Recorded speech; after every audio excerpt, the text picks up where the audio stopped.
and I would be able to get another 20 seconds after those alarms are going off where it's like, breathe, breathe, breathe, breathe, hurry up, breathe, breathe in, you're going to die. Just let it go. How much change can you really expect to see after just 9 days of a new habit? Well, I would say that it probably depends largely on the habit that you're picking up. Maybe nothing, maybe something life-changing and profound, maybe something in between. I would say that my experience implementing the Wim Hof method for just 9 days was probably closer to the life-changing end of the spectrum, but not quite profound and completely changed my life, but it's definitely something that I'm going to move forward with and implement in my daily routine. Now, what exactly is the Wim Hof method? Well, I probably can't go into a detailed analysis of it in this video, nothing that would do it justice at least, but if you're not familiar with Wim Hof, that's probably a good place to start. Do some research on him. He's a crazy interesting dude, and he's got a ton of world records, a lot of them having to do with just controlling his body, a lot of them having to do with controlling his body in extreme temperatures, and as his nickname, the Iceman, would indicate, a lot of them are super, super cold temperatures. Now, the method that I wanted to implement for my 9-day trial was a combination of breathwork, which he's famous for, and also cold exposure, which Wim Hof is also very famous for. For these 9 days, I broke it up into 3 sets of 3 days. The first 3 days, I would do the Wim Hof breathing exercises once a day, and then I would do 1 minute of cold exposure, usually just using the coldest setting on my shower, but there were also some days where I made it down to the cold plunge, and that's quite a bit colder, but it was pretty enjoyable once you get past the excruciating initial blast of cold that you receive. The second set of 3 days, I would do it twice a day, moving my cold exposure up to 2 minutes, and then the third set, you guessed it, 3 breathing exercises a day throughout the day, and then 3 minutes of cold exposure. And actually, one thing I learned is when you're going into a cold plunge, I'd say the first minute to 2 minutes is probably the worst of it. After that, your body starts to regulate, you get a little bit numb, you actually start feeling this heating kind of sensation that builds up in your body. It's really, really weird, but very interesting. I've got some other videos that are on meditation and mindset and all sorts of other stuff, so check that out. Most of my stuff is on starting and growing meal prep businesses, so if you're not one of my normal subscribers, this channel might be a little confusing for you, but basically I like sharing stuff that I find interesting, that I find beneficial, and my experience over the last 9 days is definitely something that I feel is worthwhile sharing, especially with so many people who I know are looking for ways to implement new habits and structure in their life, getting a schedule or a routine going. I definitely think this is something that would fit very well in it, and I'll go over some of the benefits that I've experienced in, like I said, just 9 days. Number one, I felt more mindful. I think getting in tune with my body helped me, foster more mindfulness throughout my day. Another benefit that goes along with mindfulness is I felt my mood was better. I just felt more peaceful and positive and happy. And again, I think just getting in tune with your body and pausing and taking some time to be present definitely helps deal with all the onslaught of the day, the things that are just thrown at us. It allows us to navigate everything a little bit more easily with a little bit more positivity. The third thing I wanted to mention is I was shocked at how long I can hold my breath. Now, the breathing exercise that I was using was basically 3 sets of 30 breaths. Deep breaths, you're alternating between top of your lungs to the bottom of your lungs, and then after 30 breaths, on the 30th breath, you breathe out and you hold it out for as long as you can. Now, initially, if you're going through Wim's guided meditations, which are on, or guided breathing exercises, which are on YouTube, he's also got a free app. And normally it'll be, a minute, and then he takes you to a minute and a half. I was very surprised that after just 9 days, I didn't find it very challenging to go to 2 minutes. Like, I was able to do that pretty consistently by the 9th. I'd say like the 7th, 8th, and 9th day, I had no problem going to 2 minutes holding my breath out. Now, after holding your breath out, when you can do it no longer, or if you're following the guided series, he'll just tell you when to take that breath in after 60 or 90 seconds or 2 minutes if you go that long, and you breathe in, which he calls the recovery breath, and you hold that for 15 seconds. I saw in another video, Troy Casey suggested that you clench your pelvic floor and your, for lack of a better term, your perineum, your taint, your gooch, whatever you want to call it. You clench that, and it kind of forces the breath and fluid and pressure up into your brain. And supposedly it helps, activate or stimulate your pineal gland, which helps you produce DMT. And, it's said to be your third eye and all sorts of other stuff. Look into that. Super interesting. I'm not going to go into that, but that's essentially how it works. So 30 breaths in and out, hold out for as long as you can, bring it in 15 seconds, then breathe out, and then you start again. 30 seconds or 30 breaths in and out, hold out, in for 15 seconds. So you do that 3 times, and that is 1 set, and then you're done. So days 1 through 3, did it once a day. Days 4, 5, and 6, I would do it twice a day. And then 7, 8, and 9, I did it 3 times a day. I tried to time it so that I was always doing it in the morning, midday, and then by the 3rd set, I was doing it right before bed. Now, another benefit that I noticed was it seemed like I would semi-instinctively go to my breathing when I was experiencing a catalyst throughout the day that would otherwise make me either feel negative or frustrated, something like, traffic, or walking into the post office and seeing a crazy long line, or even arguing or getting into a bit of a debate with my fiance. I was able to kind of use those as triggers to check in with my breathing, pay attention to my breathing first, still be aware of the situation, but it allowed me to get back to neutral. That was a reoccurring feeling. I was getting back to neutral by doing this. And it's very beneficial. I would even say that this doesn't energize you, and it kind of relaxes you. But again, getting back to neutral is probably the best way I could say it. It doesn't put you to sleep. Another benefit that I noticed was days 7, 8, and 9, I was able to go to sleep without melatonin. Normally I need melatonin, my eye mask, and podcasts going on just to distract my brain long enough to go to sleep. Because as most entrepreneurs probably experience, there's always those late night thoughts, one other thing you have to put down on the to-do list, one other email you gotta go send out, another idea that you want to write down and you want to make sure you follow up on. Those things I'm unfortunately too reliant on, I think. I rely on them too much, and it was nice to feel like the breathing exercises were allowing me to get back to neutral, where I was making the decision to let the day go and go to sleep. And without my eye mask, without taking melatonin, I just felt like I didn't need it. I was like, I'm not tired right now, but I feel like if I go to bed and make the decision to go to bed and focus on my breathing, I'll go to sleep, no problem. And without my podcast, which is, I love my podcast, but when I listen to them at night, it's basically just to distract my brain long enough to let me go to sleep. And it was nice to not feel like I was having to rely on those things anymore. I also would feel inclined to, check in on my breath throughout the day, even when I wasn't coming up on catalyst, as I mentioned, or frustrating situations. Sometimes even when I was just driving and doing errands, I would just think like, hey, check in on your breathing. Take a deep breath.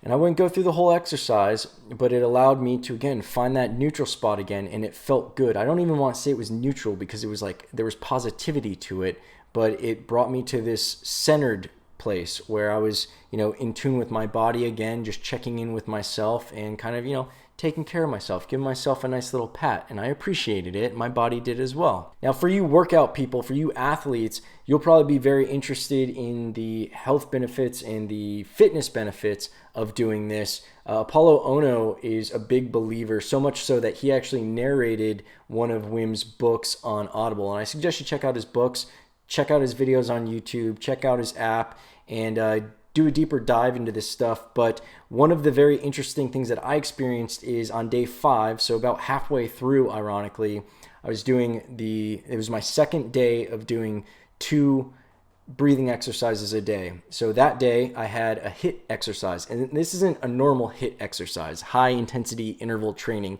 This isn't a normal HIIT exercise. This one, it's called EMS, electromuscular stimulation. I wear a bodysuit that has pads all over it that electrocute me. And the purpose of this is to basically get more muscle contraction and engagement than you could do voluntarily. It's basically involuntary muscle stimulation from electrocution, but in a workout. It's some really sick form of torture and working out. And in any case, these workouts gas me. They just got new suits. The last few weeks I've been using the new suits. They are so much more efficient at just really working me. And this workout that I did 5 days into it, I got through the entire workout not only not feeling gassed, but I felt like that confident, come on, let's do this kind of mentality that I normally only get when I do like a pre-workout. And I didn't do pre-workout that day. I haven't taken pre-workout in months. So the mental effects of this, plus the breathing, because I did it that morning and then right before going into the HIIT class, maybe it's placebo. I don't know. All I know is I powered through that workout. I was the only one in the class who was still standing and not like doubled over by the end of it. And like I said, the last couple of weeks that I've been doing it since they got the new suits, I've had to take a knee a few times and go out and not, participate in some of the series and just have to get back in on the next round because I couldn't do all the sets. And this time, not only did I power through that workout, feeling great, definitely challenged, but never felt like I had to quit, kind of felt like, come on, bring it. But then afterward, normally I want to take a nap so badly and mentally I'm just useless. All I want to do is eat something and go to sleep. And with this, I definitely wanted to eat something afterward, but I was able to go through and bang out a bunch of errands. And some of it was stuff like, oh, I forgot I had to do this. Let me go do this now. Clear, firing on all cylinders. And it didn't even feel like I had worked out that day. Like my body definitely, felt the tenseness and everything, but mentally I was clear, I was ready to go, and I was ready to just power through my day. So that's something, again, maybe it's placebo, I don't know, but I love it, and I'm going to make sure that I do these breathing exercises before I go back to that class again. Another benefit, and this is something that I've been fascinated with and learning and relearning through some other practices, but this brought it to the front of my mind, is the power and the peace in surrender and just letting go and allowing and going with the flow of things. One example is, I first experienced this really profoundly doing breathing exercises, guided breathing exercises through Abraham Hicks. And I mentioned this in another video, but with the breathing out, there is a point where your reptilian brain tries to take over and it's like, hey, you haven't breathed in for a while, you've got to breathe, otherwise you're going to die. And alarms start going off and this anxiety kind of comes up and it's like really convincing to try to take that breath, and it's hard to fight that. And what I found is you don't fight it, you just allow it. You just allow those alarms to go off and let go. And one of the very powerful visuals that I have is like a slip knot where the rope just, you pull on the knot and it goes away and it's just a straight rope. And that's what I would just picture over and over and over. And I would be able to get another 20 seconds after those alarms are going off where it's like, breathe, hurry up, breathe in, you're going to die. Just let it go and get another 20 seconds. And those are very long 20 seconds when you're able to stretch it out like that. But that's, coming up on that 2-minute mark, it actually got easier and easier. The last 3 days that I've been doing it, the 2 minutes, like the alarms aren't even, they probably still come up, but they're not as compelling. They don't really raise the anxiety as much. And another thing that I love experiencing is you're able to get in that fight or flight kind of situation where your body is experiencing this peril and this catastrophe without actually having to walk into a lion's den. And it's cool to get to that state and be able to practice having the anxiety and the panic and everything else, and then start to realize that anxiety feels a lot like excitement. Just excitement is normally correlated with something positive that's about to happen. You're about to get a gift or see someone you haven't seen in a while or achieve something or whatever. And anxiety is like this negative thing, but they feel very similar. And if you're able to just surrender and accept and allow, you're able to see that they're basically twins. And losing your job could give you anxiety, or if you're able to control your perspective, that might make you excited. What's next? What am I going to do next? What's this next chapter in my life going to be?